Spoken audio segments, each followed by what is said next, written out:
Hey guys, this is Vishal Kumar और आज आप सभी को हम बताने वाले हैं एक short notes what is democracy why democracy class 9 civics का ये पहला चैप्टर है। और इस चैप्टर में हम दो क्वेश्चन के आंसर ढूंढेंगे। वो क्वेश्चन दिखने में छोटा है मगर उसके अंदर कई सारी बातें हैं। तो हमारा पहला क्वेश्चन है वो है व्हाट इज डेमोक्रेसी, डेमोक्रेसी क्या होता है। और दूसरा जो क्वेश्चन है वो है व्हाई डेमोक्रेसी, डेमोक्रेसी इंपॉर्टेंट क्यों होता है।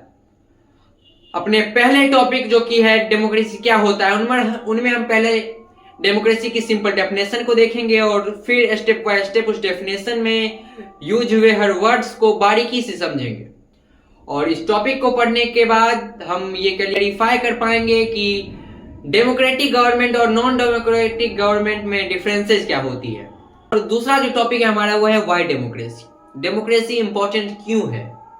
आज के टाइम में हर एक देश अपने आप को डेमोक्रेटिक दिखाना चाहता है और आज के इस दौर में सभी देशों जहां जहां डेमोक्रेसी है वो और ज्यादा डेमोक्रेटिक होने की चाह में है। और ये डेमोक्रेटिक गवर्नमेंट जो है धीरे धीरे स्प्रेड हो रहा है ऑल ओवर द वर्ल्ड। और ये जो सिस्टम डेमोक्रेसी का धीरे धीरे बढ़ रहा है इनको हम बारीकी से समझेंगे।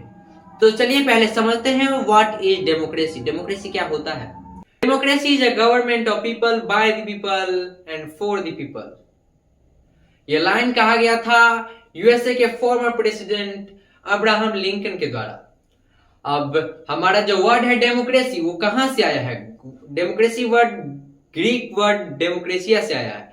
डेमोक्रेसिया में डेमोस का मतलब होता है पीपल और क्रेसिया मतलब होता है rule. Democracy means people's rule, rule by the people. अब उसके बाद हम समझेंगे simple definition of what is democracy. Democracy is a form of government in which rulers are elected by the people. तो ये डेफिनेशन जानने के बाद हमारे मन में बहुत सारे क्वेश्चंस आते हैं। कौन पीपल जो इलेक्ट कर रहे हैं, कौन होंगे रूलर्स, किस टाइप के इलेक्शन, क्या सब लोग वोट करेंगे, क्या सब पीपल वोट करेंगे। ये सारे क्वेश्चन हमारे माइंड में प्रोड्यूस होते हैं ये डेमोक्रेसी के डिफिनेशन को जानने के बाद। तो ये जो डिफिनेशन है डेमोक्रेसी का वो शुरुआत करने के लिए सही है। अगर आपको डेमोक्रेसी को और बेहतर तरीके से जानना है तो आपको डेमोक्रेसी के फीचर्स जानने होंगे, फीचर्स ऑफ डेमोक्रेसी। तो चलिए स्टार्ट करते हैं फीचर्स ऑफ डेमोक्रेसी। अब पढ़ेंगे फीचर्स ऑफ डेमोक्रेसी का पहला फीचर। ये पहला फीचर पाकिस्तान की एक कहानी से आया है। जनरल परवेज मुशर्रफ अक्टूबर 1999 में पाकिस्तान के मिलिट्री को लीड कर रहे थे। इन्होंने वहां की डेमोक्रेटिकली एस्टेब्लिश गवर्नमेंट को उखाड़ फेंका और खुद वो कंट्री का चीफ एग्जीक्यूटिव बताया। और 2002 में इन्होंने रेफरेंडम कंडक्ट करवाकर अपने आप को 5 साल का एक्सटेंशन भी दे दिया और अपने टाइटल को chief executive of the country से प्रेसिडेंट में कन्वर्ट कर लिया। और फिर वहां के जो पाकिस्तानी मीडिया थे, डेमोक्रेसी एक्टिविस्ट और ह्यूमन ऑर्गेनाइजेशन जो थे उन्होंने कहा कि this referendum was based on mall practices and fraud. मतलब ये जो रेफरेंडम कंडक्ट करवाया गया था ये गलत तरीकों से कंडक्ट करवाया गया था। फिर आता है अगस्त 2002 का। जनरल परवेज मुशर्रफ एक लीगल फ्रेमवर्क ऑर्डर लाते हैं जिससे वो कॉन्स्टिट्यूशन ऑफ पाकिस्तान को अमेंड करवा सकते हैं। According to this order president can dismiss the national and provincial assemblies. The work of the civilian cabinet is supervised by a national security council which is dominated by military officers. That means ये order ये कहता है कि जो president है वो national और provincial यानी कि राष्ट्रीय और प्रांतीय सरकार को भंग कर सकता है, खत्म कर सकता है। और जो सिविलियन कैबिनेट का वर्क होता है वो सुपरवाइज किया जाता है नेशनल सिक्योरिटी काउंसिल के द्वारा। और जो नेशनल सिक्योरिटी काउंसिल है वो मिलिट्री ऑफिसर के द्वारा जो है डोमिनेट किया जाने लगा। तो ये लॉ पास होने के बाद पाकिस्तान में नेशनल और प्रोविंशियल असेंबलीज के इलेक्शन करवाए गए और जो इलेक्टेड रिप्रेजेंटेटिव हुए उनके पास कुछ पावर थी but the final power rested with military officers and general Pervez Musharraf. तो ये देखते हुए हम सीधे कह सकते हैं कि पाकिस्तान जो है जो रूल कर रहे थे जनरल परवेज मुशर्रफ और उन्होंने जो ये गतिविधियां की, ये एक्टिविटीज की, ऐसा सिर्फ होता है डिक्टेटरशिप और मोनार्कियल गवर्नमेंट में। ना कि डेमोक्रेसी में। तो इससे साफ साबित होता है कि ये डेमोक्रेसी का फीचर नहीं है। तो डेमोक्रेसी का पहला फीचर निकल कर आता है, the final decision making power must rest with those who are elected by the people. जी हाँ, अब समझेंगे सेकेंड फीचर ऑफ डेमोक्रेसी, दो देशों के एग्जाम्पल को लेकर, पहला चाइना और दूसरा मेक्सिको। तो चलिए स्टार्ट करते हैं चाइना के केस को। चाइना में हर एक 5 वर्षों पर इलेक्शन होते हैं और यहाँ के जो पार्लियामेंट का नाम है वो है क्वांगो रेमनिन दाइवाओ दाहुई। इसको आप नेशनल पीपल्स कांग्रेस बोल सकते हैं आसान भाषा में समझने के लिए और याद करने के लिए। और जो नेशनल पीपल्स कांग्रेस है उसके पास पावर होता है अपने देश के प्रेसिडेंट को इलेक्ट करने का। और नेशनल पीपल्स कांग्रेस में लगभग 3000 से ज्यादा elected representative all over the China से हैं। पूरे चाइना से लगभग 3000 इलेक्टेड रिप्रेजेंटेटिव्स आते हैं। और कुछ इलेक्टेड रिप्रेजेंटेटिव्स ऐसे होते हैं जो कि आर्मी के द्वारा इलेक्ट किए जाते हैं। और चाइना में इलेक्शन लड़ने से पहले चाइनीज कम्युनिस्ट पार्टी का अप्रूवल लेना कैंडिडेट के लिए जरूरी होता है। चाइना में वही लोग इलेक्शन लड़ सकते हैं जो कि चाइनीज कम्युनिस्ट पार्टी और उसके 8 एलाइड पार्टियां हैं उसके मेंबर हैं, वही बस इलेक्शन लड़ सकते हैं। और इस देश में जो गवर्नमेंट बनाया जाता है वो हर टाइम वो फॉर्म किया जाता है चाइनीज कम्युनिस्ट पार्टी के द्वारा। अब आप ये समझिए, इलेक्शन हो रहा है, पार्लियामेंट है, इलेक्टेड रिप्रेजेंटेटिव भी चुने जा रहे हैं, मगर पब्लिक के पास कोई ऑप्शन नहीं है कि आप इसे चूज करें, इसे चूज करें, आप इसे ही चूज करें और इसे ही चूज करें, यही ऑप्शन है। बस चाइनीज कम्युनिस्ट पार्टी और इसके अलाइड पार्टी आज ही बस कैंडिडेट उतार सकती है। तो सिर्फ एक कैंडिडेट आएंगे तो जनता के पास कोई ऑप्शन नहीं रहेगा।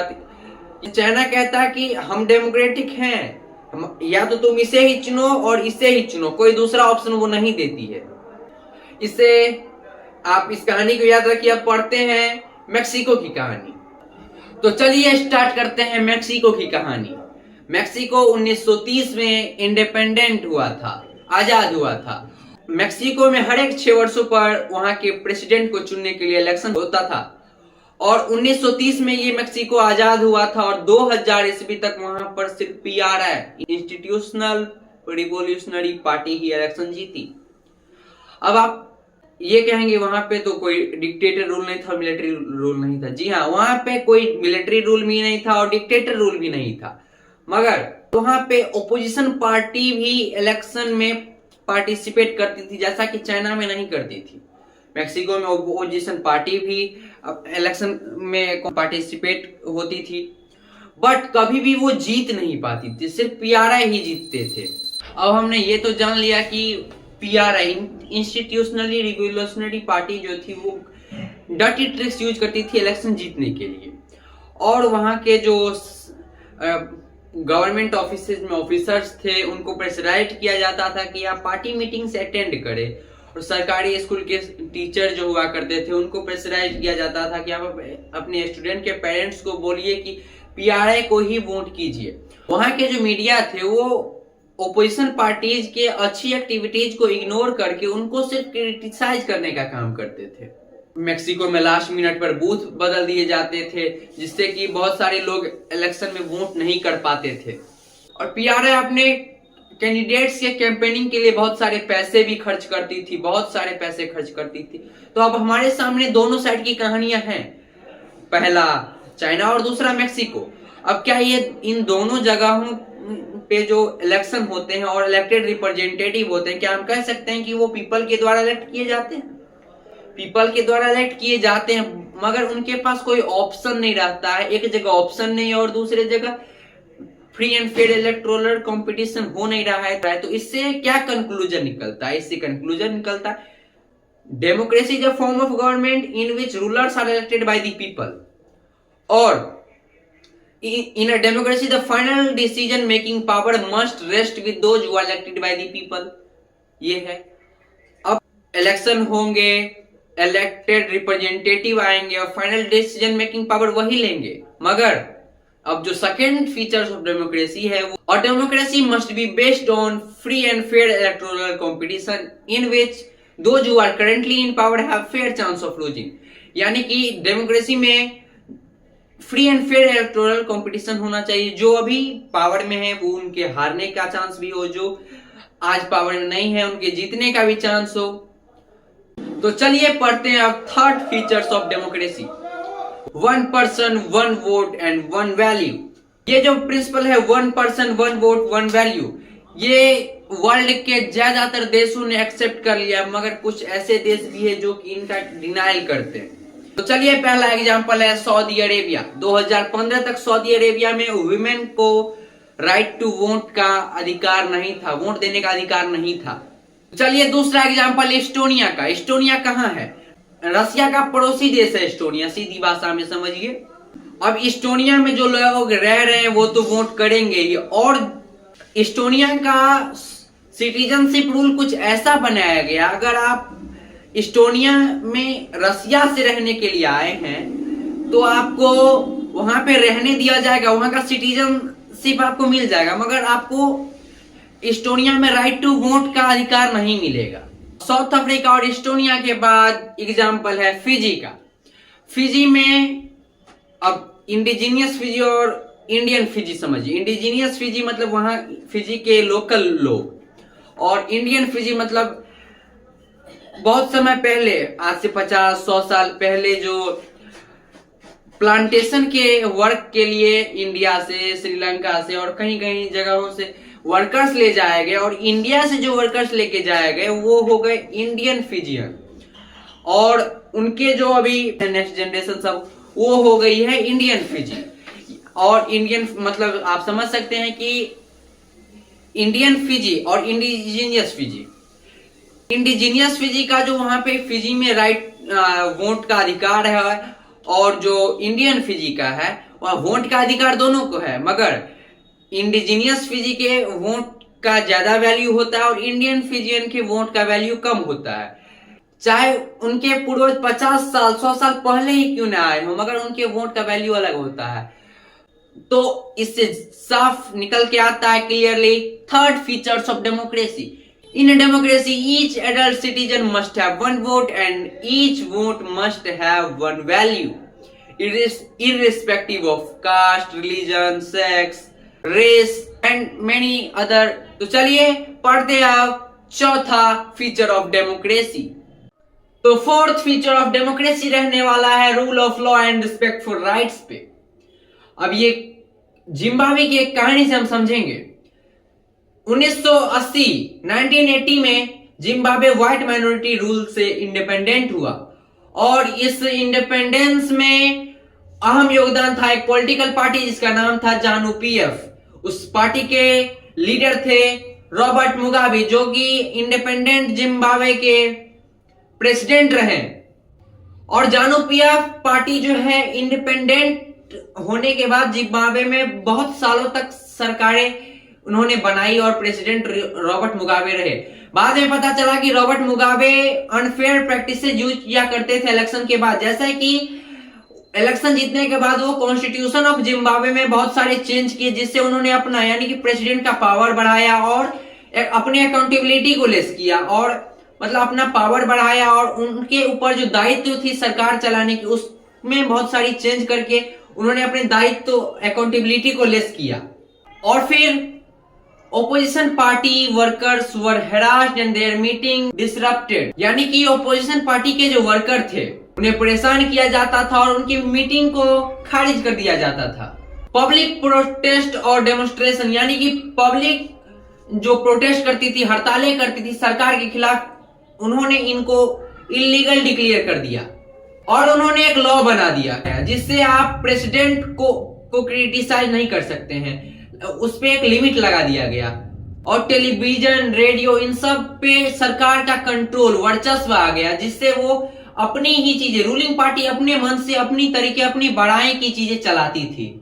और ऐसा नहीं था कि सारे न्यूज़पेपर, सारे टीवी चैनल्स या सारे रेडियो चैनल्स जो है सरकार के अंडर आ गई थी। कुछ चैनल ऐसे, कुछ न्यूज़पेपर ऐसे थे जो सरकार के विरोध में काम करती थी, मगर सरकार उन जो उनके विरोध में काम किया करते थे सरकार उनको परेशान करती थी, और जो गवर्नमेंट थे वो कोर्ट के कुछ लीगल जजमेंट्स को इग्नोर करती थी और जजों पर अपना वर्चस्व और उन पर दबाव बनाती थी।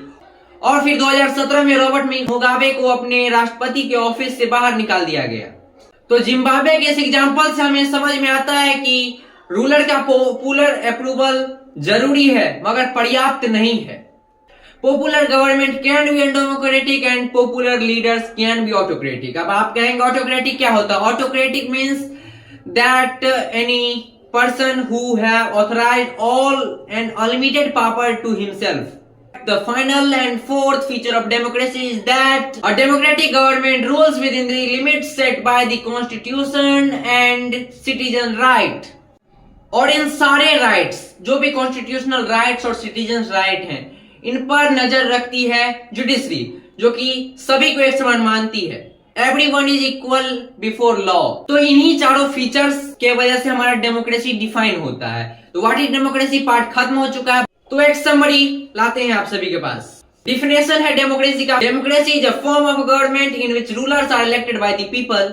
चार फीचर हमारे सामने है। पहला feature, the final decision making power rest with those who are elected by the people. दूसरा, free and fair electoral competition. तीसरा, one person one vote one value. तो और चौथा, rule of law and respect for rights. चारों हम खत्म कर चुके हैं। तो हे गाइस, फिर से आपका वेलकम है हमारे इस अमेजिंग से चैनल में।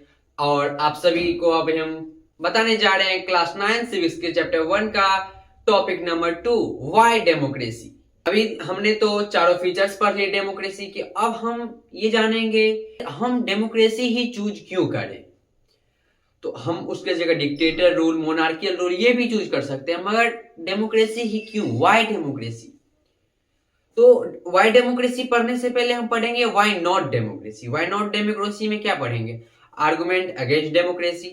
आर्गुमेंट अगेंस्ट डेमोक्रेसी को और कुछ बोल सकते हैं? हाँ, डिमेरिट्स ऑफ डेमोक्रेसी। और क्या? Disadvantage of democracy. क्वेश्चंस बहरूपिया आएंगे। अगर आपको कॉन्सेप्ट पता होगा तो आप आंसर दे सकते हैं।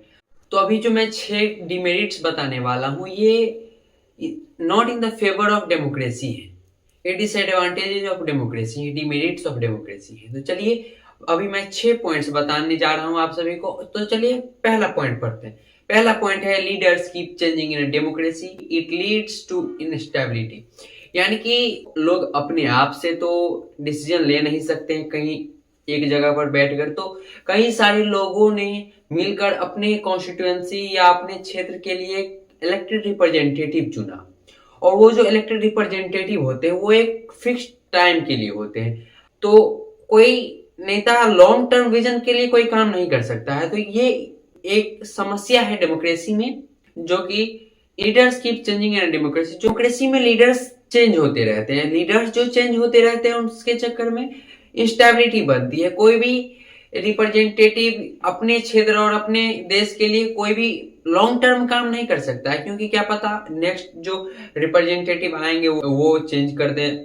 ये एक समस्या है डेमोक्रेसी की। तो चलिए अब स्टार्ट करते हैं दूसरा पॉइंट। दूसरा पॉइंट है, democracy is all about political competition and power play, there is no scope for morality here. इसका मतलब डेमोक्रेसी जो है वो पॉलिटिकल कॉम्पिटिशन और पावर प्ले का गेम है, और इसमें ओपोजिशन भी होते हैं। और ओपोजिशन का एक अलग काम होता है, जैसे कि प्रोटेस्ट करना, क्वेश्चन करना सरकार से, और कई सारी चीजें। लेकिन अल्टीमेटली हर ओपोजिशन क्या चाहता है कि वो अब पावर में जाए। तो जो ओपोजिशन भी होती है वो अपनी सरकार बनाना चाहती है। तो सब जब democracy is all about political competition, जब सब पार्टियां और ओपोजिशन और जो रूलिंग पार्टी है सब अपना सरकार बनाना चाहती है, तो सरकार बनाने के चक्कर में सब संस्कार भूल जाती है। There is no scope for morality. और इन सब के चक्कर में लोग अपना एथिक्स भूल जाते हैं। कुर्सी बचाने के लिए पैसों और पावर का मिसयूज करके लोग अपना कुर्सी बचाने या कुर्सी पाने के लिए एथिक्स भूल जाते हैं। At the end democracy is all about political competition and power play, there is no scope for morality. यानी कि इलेक्शन जीतने के लिए पार्टियां डर्टी ट्रिक्स यूज करती है, मर्डर होते हैं और बहुत सारी चीजें होती है। तो डेमोक्रेसी के लिए political competition and power play healthy चीज भी और अनहेल्दी चीज भी है। इसका मतलब डेमोक्रेसी में ये जरूरी नहीं है कि हर इलेक्शन या हर चीज हेल्दी ही हो। कभी कभी ये चीजें अनहेल्दी भी हो जाती है, पॉलिटिसाइज हो जाती है। ये तो पॉलिटिक्स है, यहाँ पे तो पॉलिटिसाइज होगा ही। तो चलिए अब स्टार्ट करते हैं third point of argument against democracy. So many people have to be consulted in a democracy that leads to delays. यानी कि डेमोक्रेसी में कोई भी नया लॉ या कोई भी नया डिसीजन लेने के लिए कोई एक आदमी अकेले डिसीजन नहीं ले सकता है। उसके लिए ग्रुप ऑफ पीपल बैठते हैं, एमपीज, मिनिस्टर्स या एमएलए बैठते हैं, तो ये डिसीजन ले पाते हैं और सबके सलाह मशवरे से डिसीजन लिया जाता है। किसी एक व्यक्ति के सलाह मशवरे से डिसीजन नहीं लिया जा सकता।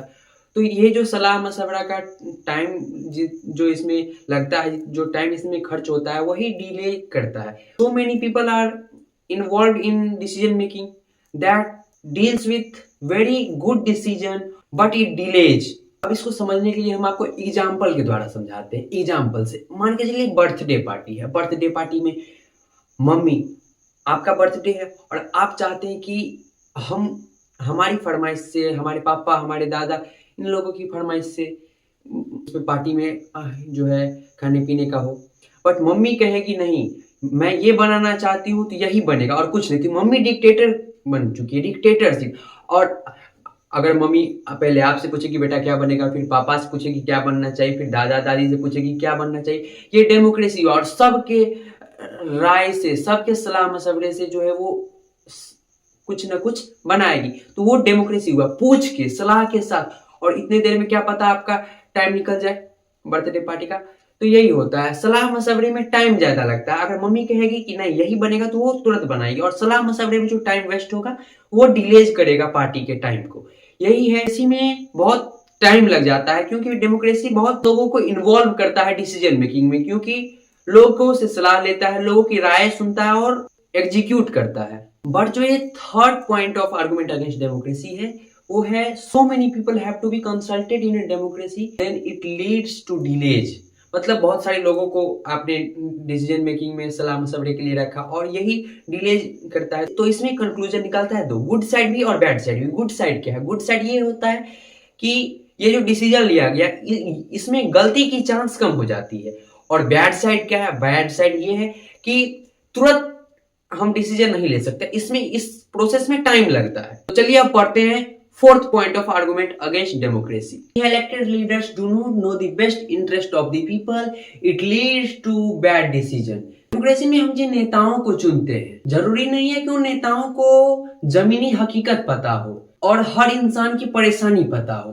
कई बार नेताओं को लगता है कि वो अच्छा कर रहे हैं, लेकिन असलियत में जनता को उसकी जरूरत नहीं होती, उस फैसले की जरूरत नहीं होती है। इसी जानकारी की कमी के वजह से बैड डिसीजन लिए जा सकते हैं। आपको एग्जाम्पल के द्वारा समझाया जाए तो चलिए, अगर आपके पापा मार्केट जाएं सब्जी खरीदने के लिए, तो वो सोचेंगे बेटा करेला खाएगा तो उसका हेल्थ अच्छा होगा, बट आपको वो नहीं पता है। और आप सोचेंगे कि पापा करेला ले आए। पापा जानते हैं कि आपके सेहत के लिए करेला बहुत अच्छा है, बट आपका मन करेगा कि मैं चॉकलेट खाऊं, मैं आइसक्रीम खाऊं। तो पापा ये जानते हैं कि आपके सेहत के लिए चॉकलेट और आइसक्रीम जो है अच्छा नहीं है। तो कई बार क्या होता है कि जो पसंद आपको आता है वो गवर्नमेंट को नहीं आता, और जो गवर्नमेंट को आता है वो पसंद आपको अच्छा नहीं आता। बट आपके लिए तो वो बैड डिसीजन है, क्योंकि आपको चाहिए थी चॉकलेट और आइसक्रीम, बट पापा ने क्या ला के दिया? करेला। तो वो आपके लिए बैड डिसीजन हुआ। चलिए अब दूसरा एग्जाम्पल, इसी फोर्थ पॉइंट ऑफ डेमोक्रेसी का दूसरा एग्जाम्पल पढ़ते हैं। दूसरा एग्जाम्पल क्या है? तो चलिए मान के चलिए कोई एक गाँव है, वहां पर पानी की समस्या है, पानी अच्छा नहीं है, पानी का क्वालिटी अच्छा नहीं है, मतलब पानी में कुछ कमियां है, शायद पानी में आयरन ज्यादा हो या पानी में कुछ कमी है। तो लेकिन वहां के नेता को जमीनी हकीकत पता नहीं थी, ग्राउंड रियलिटी पता नहीं था। तो वहां के नेता ने वहां पर एक स्टेडियम बना दिया, क्रिकेट स्टेडियम। लेकिन उससे तो प्यास नहीं मिटी, या उससे तो अच्छा पानी का व्यवस्था, अच्छा वाटर अवेलेबिलिटी नहीं हो पाया उस जगह के लिए। तो उन नेता को जनता की बेस्ट इंटरेस्ट पता नहीं थी, तो उन्होंने गलत जगह पैसे खर्च कर दिए। उन्हें पानी की व्यवस्था पर पैसे खर्च करने चाहिए थे, लेकिन उन्होंने क्रिकेट स्टेडियम बनवा दिया, तो उन्होंने गलत जगह पर पैसे फंसाए। Fourth point of argument against democracy से कंक्लूजन क्या निकलता है? तीन बातें कंक्लूजन निकलती, एक कम्युनिकेशनल गैप, दूसरा लैक ऑफ रिसर्च और तीसरा रिजल्ट। तो कम्युनिकेशनल गैप मतलब जनता और उनके नेता में कम्युनिकेशन गैप है। लीडर्स जो है इलेक्शन जीतने के बाद दोबारा जनता के बीच में आते नहीं है, तो जनता का बेस्ट इंटरेस्ट उनको पता कैसे चलेगा? ये कम्युनिकेशनल गैप उनमें रहा। वो बाद में जनता से मिलते नहीं, उनकी परेशानियां नहीं पूछते हैं। लैक ऑफ रिसर्च, अगर आप स्वयं नहीं जाते हैं जनता तक, आप अपने गुप्तचर रखिए, आप अपने सलाहकार रखिए और आप अपने बहुत सारे वर्कर्स रखिए जो कि आपके कॉन्स्टिट्यूएंसी, आपके क्षेत्र, आपकी कॉन्स्टिट्यूएंसी जितने दूर तक है, आपकी कॉन्स्टिट्यूएंसी में लोग घूमेंगे आपके लोग और जनता से उनके बेस्ट इंटरेस्ट पूछेंगे और आप उन पर काम करेंगे। बट आप वो भी नहीं करते हैं, तो लैक ऑफ रिसर्च से भी आप जनता के, आप पब्लिक के बेस्ट इंटरेस्ट को नहीं जान पाते। और रिजल्ट, नतीजा क्या होता है? नतीजा ये होता है कि सरकार को जहां पैसे खर्च करनी चाहिए वो वहां पर नहीं कर पाते हैं और गलत जगहों पर वो पैसा खर्च करते हैं। तो चलिए पढ़ते हैं fifth point of argument against democracy. Democracy leads to corruption for it is based on electoral competition. इस लाइन का सीधा मतलब है कि डेमोक्रेसी में सारा खेल एक इलेक्शन जीतने का होता है। नेताओं के बीच एक कंपटीशन चलता है कि कौन कुर्सी पर बैठेगा, कौन राजगद्दी संभालेगा, और इस मुकाबले को जीतने के चक्कर में नेता गलत रास्ते अपनाते हैं जिसे हम करप्शन कहते हैं। तो इनके मेन पॉइंट्स जानने से पहले हम एक एग्जांपल से समझ लेते हैं जिससे आपको अच्छे तरीके से समझ में आएगा। तो मान के चलिए कि क्लास में कंपटीशन हो रहा है और जो सबसे ज्यादा मार्क आएगा उसको एक नई साइकिल मिलेगी, ये टीचर ने कहा। अब साइकिल जीतने के चक्कर में कुछ बच्चे बहुत मेहनत करेंगे, लेकिन कुछ ऐसे भी बच्चे होंगे जो सोचेंगे कि चाहे जो हो जाए मुझे साइकिल चाहिए ही चाहिए। वो जीतने के लिए चीटिंग करेंगे, दूसरों की कॉपी छुपा देंगे या टीचर को मक्खन लगाएंगे। ये तरीके भी हो सकते हैं। तो बस यही लोकतंत्र का मतलब होता है, यही डेमोक्रेसी का मतलब होता है। नेताओं के लिए साइकिल का मतलब कुर्सी है, पावर है, और इलेक्शन जीतने के लिए वो बहुत पैसे खर्च करते हैं, लोगों को लालच देते हैं और फिर जीतने के बाद वो पैसा कमाने के लिए गलत काम यानी कि करप्शन करते हैं। अब करप्शन कैसे करते हैं वो भी समझते हैं। Money power, winning at any cost और focus on power not work. अब समझते हैं पहले मनी पावर को। चुनाव यानी कि इलेक्शन लड़ने के लिए बहुत पैसे चाहिए होते हैं। नेता अमीर लोगों से पैसा लेते हैं और फिर जीतने के बाद उनके गलत काम करवाते हैं। यानी कि किसी नेता के पास फंड नहीं है कि वो इलेक्शन लड़े और इलेक्शन जीते, तो वो बड़े बड़े व्यापारी, बड़े बड़े लोगों, बड़े पैसे वालों से पैसे लेंगे, ठेकेदारों से पैसे लेंगे और इलेक्शन जीतने के बाद वो गलत काम करेंगे। जैसे कोई टेंडर भरवाना है, जो जिसको जाना चाहिए टेंडर उसको ना देकर जिन्होंने इनका हेल्प किया था इलेक्शन जीतने के लिए उनको टेंडर प्रोवाइड करेंगे। जो हो सकता है कि ज्यादा पैसों में टेंडर प्रोवाइड किया हो, तो राज्य सरकार के पास या केंद्र सरकार के पास उतनी पैसे कम होंगे और वो गरीबों की कम मदद कर पाएंगे। और दूसरा पॉइंट है विनिंग एट एनी कॉस्ट। नेताओं को लगता है कि अगर हम हार गए तो हमारा वैल्यू खत्म हो जाएगा, इसलिए वो वोट खरीदने के लिए शराब, पैसे, झूठे वादे का इस्तेमाल करते हैं। दूसरा पॉइंट है focus on power not work. जब ध्यान सिर्फ जीतने पर होता है तो जनता के काम पीछे छूट जाते हैं। यानी कि हमारा, मान के चलिए हम इलेक्शन लड़ते हैं और मेरा ध्यान सिर्फ इलेक्शन जीतने पर होता है। इलेक्शन जीतने के लिए हम बहुत सारे करप्शन करते हैं, बहुत जगहों से पैसे लाकर, इलेक्शन में पैसे डालकर हम वोट खरीदकर जीतते हैं। अब मुझे तो वो पैसे रिकवर करने हैं इलेक्शन जीतने के बाद। अगर मैं इलेक्शन जीत गया तो मुझे वो पैसे रिकवर करने हैं, तो मैं पैसे रिकवर कैसे करूंगा? उन्हीं जनता पर जो खर्च करने के लिए सरकार मुझे पैसे देगी, वो पैसे मैं अपने पेट में खाऊंगा, यानी कि मैं पैसे लूटूंगा। यही होता है focus on power not work. और यही हमारे डेमोक्रेसी की एक वीकनेस है। इसको रोकने के लिए हमारे देश में इलेक्शन कमीशन जैसे विभाग बनाए गए हैं जो नेताओं पर नजर रखते हैं ताकि कंपटीशन साफ सुथरा हो। अब इलेक्शन कमीशन क्या होता है वो हम थर्ड चैप्टर में पढ़ेंगे। थर्ड चैप्टर का नाम है इलेक्टोरल पॉलिटिक्स। तो चलिए स्टार्ट करते हैं last and sixth point of argument against democracy. Ordinary people do not know what is good for them, they should not decide anything. अब हम ये जानेंगे ये लाइन कहता क्या है, इस लाइन को एक्सप्लेन करेंगे।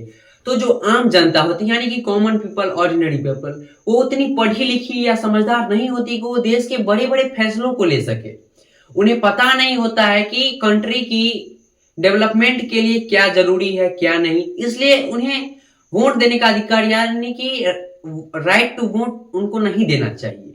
अब हम इसको दो एग्जाम्पल के साथ समझेंगे। पहला एग्जाम्पल है कि किसी का ऑपरेशन होने वाला है।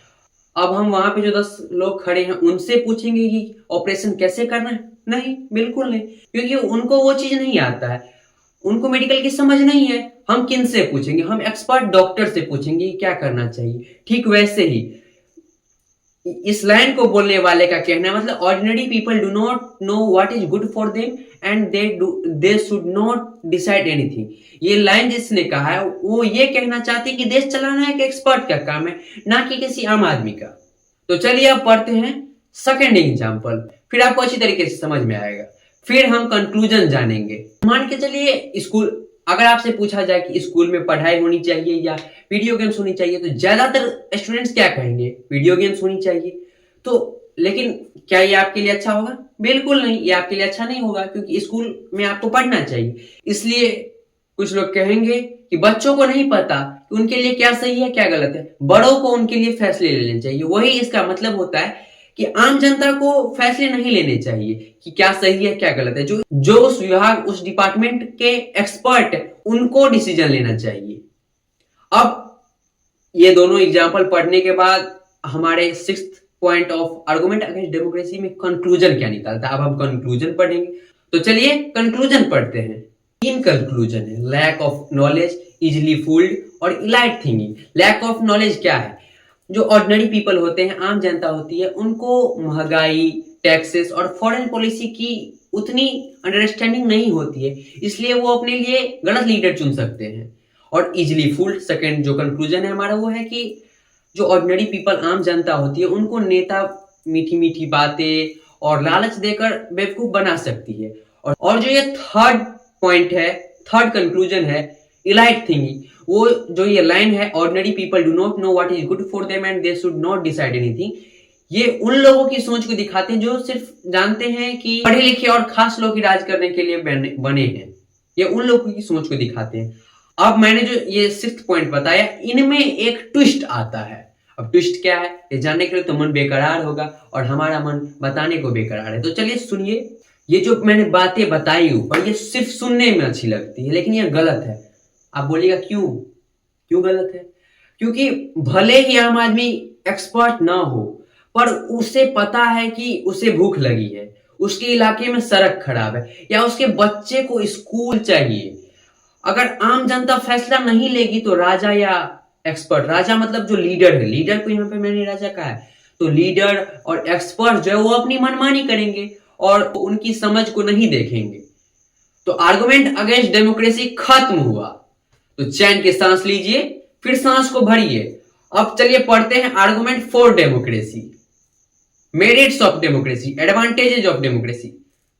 इसमें भी सवाल बेतुका है, इसमें भी सवाल बहरूपिये आएंगे, लेकिन आपको अगर कॉन्सेप्ट पता होगा तो आप आंसर लिख कर आएंगे, नहीं तो एग्जाम में 0 नंबर लेकर आएंगे। चलिए पढ़ते हैं। तो चलिए अब स्टार्ट करते हैं argument for democracy, merits of democracy, advantages of democracy, argument for democracy. इसमें कई सारी बातें पढ़ेंगे, कई सारी देशों के उदाहरण को लेकर पढ़ेंगे। पहला है अकाउंटेबल गवर्नमेंट, यानी कि जवाबदेह सरकार। बुक में एक एग्जाम्पल दिया गया है, चाइना में जो फेमाइन आया था 1958 से 1961 के बीच, उसके एग्जाम्पल पर ये बेस्ड होगा। तो बुक में जो स्टोरी है वो इस प्रकार है कि चाइना में दुनिया का सबसे बड़ा फेमाइन आया था, जिसमें लगभग 3 करोड़ लोग मारे गए। उस वक्त इंडिया की इकोनॉमिक हालत जो थी, इकोनॉमिक कंडीशन जो थी वो अच्छी नहीं थी, फिर भी इंडिया में ऐसा फेमाइन नहीं आया और चाइना में आ गया। इसका रीजन क्या है? एक्सपर्ट ये कहते हैं कि इंडिया में डेमोक्रेसी थी, हमारी सरकार पर अपोजिशन और मीडिया का दबाव था कि वो गरीबों को अनाज पहुंचाए। बट चाइना में एक ही पार्टी का राज था, जैसा कि मैंने आपको बताया कि चाइनीज कम्युनिस्ट पार्टी वहां पे हर बार सरकार बनाती है। वो डेमोक्रेसी खुद को दिखाती है डेमोक्रेटिक, बट वो डेमोक्रेटिक है नहीं, वो डिक्टेटर गवर्नमेंट है। तो वहां पे एक ही पार्टी का राज था, इसलिए वहां की सरकार को लोगों की परवाह नहीं थी और किसी ने उनसे सवाल भी नहीं पूछा, तो वहां पर फेमाइन आया। बट हमारे इंडिया में ओपोजिशन मीडिया सवाल जवाब करते हैं, इसलिए इस तरह का तरीके का फेमाइन नहीं आया। तो इससे हमको क्या सीख मिलता है कि डेमोक्रेसी नेताओं को मजबूर करता है कि वो लोगों की जरूरत का ध्यान रखें। और democratic government is a better form of government because it is a more accountable form of government. चलिए अब दूसरा आर्गुमेंट पढ़ते हैं, argument for democracy, merit for democracy का, यह है डिग्निटी ऑफ सिटीजन, यानी कि नागरिकों का सम्मान। बुक में इसका एक एग्जांपल दिया गया है पॉलिटिकल इक्वालिटी। तो पॉलिटिकल इक्वालिटी का बुक में जो स्टोरी दिया गया है सेकंड मेरिट ऑफ डेमोक्रेसी का, तो उस किस प्रकार इसका स्टोरी है कि डेमोक्रेसी में 1 पर्सन 1 वोट 1 वैल्यू का रूल है, लेकिन बुक में कुछ जगह ऐसी बातें बताई गई है जहां ये नहीं था। सऊदी अरेबिया 2015 तक औरतों को वोट देने का हक नहीं था। ये थर्ड फीचर ऑफ डेमोक्रेसी का एग्जांपल इसमें लिया गया है। इस्टोनिया जो कि रसिया के पास का देश है, वहां के रूल्स ऐसे हैं कि रसियन लोगों को वोट देने में बहुत मुश्किल होती थी, आप पीछे पड़ चुके हैं। और फिजी के जो मूल निवासी थे, मतलब इंडिजीनियस फिजी थे, उनका वोट का वैल्यू ज्यादा होता था इंडियन फिजी के मुकाबले। तो इससे हमको क्या सीख मिलता है कि डेमोक्रेसी में हर इंसान को बराबर का सम्मान मिलता है, चाहे वो किसी भी जात या किसी भी धर्म का हो, किसी कलर का हो, कोई फर्क नहीं पड़ता है। अब इसका एक क्लियर लाइन पढ़ लेते हैं। Democracy enhances the dignity of citizens. अब तीसरा मेरिट ऑफ डेमोक्रेसी पढ़ेंगे, डीलिंग विद डिफरेंसेस, मतलब मतभेद सुलझाने का तरीका। बुक में इंडिया की एक डाइवर्सिटी पे इसका एग्जांपल दिया गया है। स्टोरी कुछ इस प्रकार है। इंडिया एक बहुत बड़ा देश है जहां अलग भाषाएं, धर्म और कल्चर है। अगर यहाँ डेमोक्रेसी ना होती तो कोई डिक्टेटर अपनी मर्जी चलाता, तो लोगों में लड़ाई झगड़े यानी कि कॉन्फ्लिक्ट शुरू होते। इंडिया में डेमोक्रेसी है, इसलिए ये सारी घटनाएं कम होती है मगर कम होती है। तो इससे हमें क्या सीख मिलता है कि डेमोक्रेसी में कोई परमानेंट विनर या परमानेंट लूजर नहीं होता। यह सिस्टम सबको मिलजुल कर रहने का तरीका देता है। Democracy provides a method to deal with differences and conflicts. तो चलिए अब पढ़ते हैं चौथा मेरिट ऑफ डेमोक्रेसी। अब हम जो पढ़ने वाले हैं चौथा मेरिट ऑफ डेमोक्रेसी, मतलब फोर्थ मेरिट ऑफ डेमोक्रेसी, वो है रूम फॉर करेक्शन, यानी कि गलती सुधारने का मौका। बुक में इसका एग्जांपल दिया गया गवर्नमेंट के एक मिस्टेक से। मान लीजिए किसी सरकार ने कोई गलत कानून बना दिया, डेमोक्रेसी में उस कानून पर पब्लिक में बहस होगी, प्रोटेस्ट होंगे और कोर्ट उस पर सवाल उठाएंगे।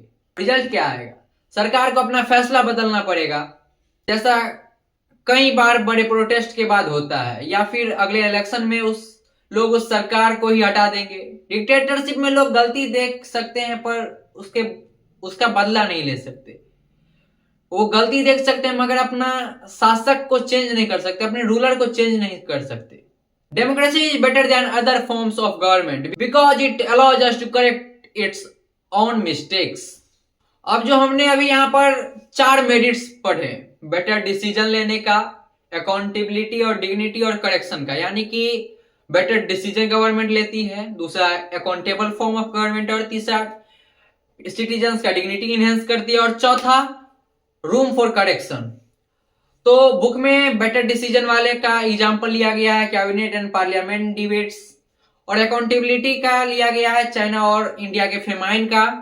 डिग्निटी इनहेंस का लिया गया है यूनिवर्सल एडल्ट फ्रेंचाइजी, यानी कि 1 पर्सन 1 वोट 1 वैल्यू, और जो रूम ऑफ कनेक्शन है वो चेंजिंग ऑफ गवर्नमेंट से लिया गया है। अब हम बेटर डिसीजन में क्या समझते हैं? बेटर डिसीजन लिया जाता है, देर से होगी पर गलती कम होगी। अकाउंटेबिलिटी, डेमोक्रेसी में सरकार को काम करना ही पड़ेगा, अगर वो नहीं करेगी तो वो लेस अकाउंटेबल दिखेगी जनता को, और जनता उन्हें अगले इलेक्शन में नहीं चुनेगी। और डिग्निटी, मतलब गरीब हो या अमीर सबका वोट एक बराबर है, 1 वोट यानी कि 1 वोट, चाहे आप अंबानी हो या चाहे आप कोई कचरा उठाने वाले हो। और रूम फॉर करेक्शन, जिसमें कि हमने एग्जांपल लिया था चेंजिंग ऑफ गवर्नमेंट का, यानी कि लोग अपनी गलती 5 साल बाद सुधार सकते हैं। अगर मान के चलिए हमने अभी किसी नेता को चुना है, यानी कि हमने अभी नीतीश कुमार को बिहार के मुख्यमंत्री के रूप में चुना, अगर नीतीश कुमार 5 सालों में काम नहीं करेंगे तो हमारा अधिकार है कि हम उन्हें वोट नहीं दे, हम उन्हें अपने वोट से वंचित कर सकते हैं। और क्या पता वो मुख्यमंत्री ना बने और जो नए मुख्यमंत्री बने वो इलेक्शन जीते और इलेक्शन जीतने के बाद अच्छा काम करे। क्या पता नीतीश कुमार ही अच्छा काम करे और अगले इलेक्शन में फिर जीते। अगर काम कर रहा है नेता उसको वोट मिलेंगे, अगर काम नहीं कर रहा है नेता उसको वोट नहीं मिलेंगे। अगर काम नेता नहीं कर रहा है तो जनता देखेगी कि ये हमारे लिए लेस अकाउंटेबल है, हमारे लिए जवाबदेह नहीं है, इसे इस बार अगले चुनाव में नहीं चुनेंगे। चलिए अब पढ़ते हैं ब्रॉडर मीनिंग्स ऑफ डेमोक्रेसी, यानी कि डेमोक्रेसी को और एक्सप्लेन कर हम पढ़ेंगे। अब इसमें क्या पढ़ेंगे, इस चैप्टर का तीसरा टॉपिक है। इस चैप्टर में टोटल 3 टॉपिक्स थे, what is democracy, why democracy and broader meanings of democracy. What is democracy हमने पढ़ लिया, 4 फीचर थे डेमोक्रेसी के। व्हाई डेमोक्रेसी में हमने 2 चीजें पढ़े, argument against democracy and argument for democracy. अब हम पढ़ने जा रहे हैं ब्रॉडर मीनिंग्स ऑफ डेमोक्रेसी, यानी कि डेमोक्रेसी को और विस्तार में पढ़ेंगे। तो 4 बातों से, 4 पॉइंट से हम डेमोक्रेसी का व्याख्या करेंगे। तो चलिए स्टार्ट करते हैं। पहला point, democracy as a decision making process, यानी कि फैसला लेने का तरीका। बुक में यह कहा गया है कि डेमोक्रेसी सिर्फ एक सरकार नहीं बल्कि फैसला लेने का एक तरीका है। एक डेमोक्रेटिक डिसीजन का मतलब है कि उस फैसले पर प्रभावित यानी कि अफेक्टेड होने वाले सभी लोगों से सलाह मशवरा करना। तो बुक में क्या एग्जांपल दिया गया है, बुक में एक फैमिली मैटर से एग्जांपल लिया गया है। ये एग्जांपल कहता है कि आपने देखा होगा कि कई बार घर में कुछ बड़े फैसले लेने होते हैं तो सब मिलकर बैठते हैं। अगर बच्चों की बात भी उतनी ही सुनी जाए जितना बड़ों की, तो वो एक डेमोक्रेटिक फैमिली है। अगर सिर्फ बड़े अपने मनमानी से फैसला सुनाते हैं तो वो डेमोक्रेटिक फैमिली नहीं हुई। तो क्लासरूम के एक एग्जांपल से समझते हैं इसी फर्स्ट पॉइंट को, democracy as a decision making process. अगर एक टीचर क्लास में स्टूडेंट को सवाल पूछने की पूर्ण आजादी नहीं दे या अपने बात रखने की आजादी नहीं दे तो वो टीचर डेमोक्रेटिक टीचर नहीं हुआ, वो क्लासरूम डेमोक्रेटिक क्लासरूम नहीं हुआ, वो टीचर एंड वो क्लासरूम डिक्टेटर हुआ, डिक्टेटरशिप हुआ वो। तो अब पढ़ने जा रहे हैं दूसरा point broader meanings of democracy का, रिप्रेजेंटेटिव डेमोक्रेसी, प्रतिनिधि लोकतंत्र। आज के जमाने में प्योर डेमोक्रेसी जहां सब एक जगह बैठे पॉसिबल नहीं है, इसलिए हम रिप्रेजेंटेटिव फॉर्म ऑफ डेमोक्रेसी अपनाते हैं। पहला रीजन, आजकल की पॉपुलेशन इतनी ज्यादा है कि सबको एक जगह बैठाकर फैसला लेना फिजिकली इम्पॉसिबल है। भारत में 140 करोड़ लोग हैं, सबको एक जगह बैठाकर तो हम फैसला नहीं ले सकते। यही है रिप्रेजेंटेटिव फॉर्म ऑफ गवर्नमेंट का पहला रीजन। बट अब दूसरा रीजन हम पढ़ेंगे। अगर सबको बैठाया भी जाए तो हर नागरिक के पास वो एबिलिटी नहीं होता है या उतना टाइम सबके पास नहीं होता और सबको इंटरेस्ट नहीं होता है कि वो डिसीजन मेकिंग में शामिल हो, और ना ही सबके पास सब चीजों की स्किल होती है। इन्हीं दोनों रीजन को समझने के बाद हमारे पास कुछ लॉजिक आता है कि इसलिए हम अपने रिप्रेजेंटेटिव्स, एमपी, एमएलए, नगर पंचायत के हेड, अपने वार्ड के हेड, मुख्य पार्षद, नगर निगम के हेड, चेयरमैन, इन सबको जिम्मेदारी देते हैं अपनी तरफ से फैसला लेने का। तो अब हम ब्रॉडर मीनिंग्स ऑफ डेमोक्रेसी का तीसरा पॉइंट समझेंगे, डेमोक्रेसी वर्सेस आइडियल डेमोक्रेसी, यानी कि लोकतंत्र वर्सेस आदर्श लोकतंत्र। डेमोक्रेसी एक एम की तरह, यानी कि डेमोक्रेसी एक लक्ष्य की तरह है, हमें उसे हासिल करने की कोशिश करते रहना चाहिए। बुक में एक आइडियल एग्जांपल दिया गया है कि एक ट्रू डेमोक्रेसी तभी होगी जब देश में कोई भी भूखा पेट ना सोएगा। No one goes hungry to bed. जब तक गरीबी और भुखमरी है हमारी डेमोक्रेसी अधूरी है। यानी कि हम उन देशों को ही सिर्फ डेमोक्रेटिक, कंप्लीट डेमोक्रेटिक या आइडियल डेमोक्रेटिक देश कह सकते हैं जहां पर कोई भी लोग भूखे पेट सोने नहीं जाते हैं। और equality in decision, equality in decision making.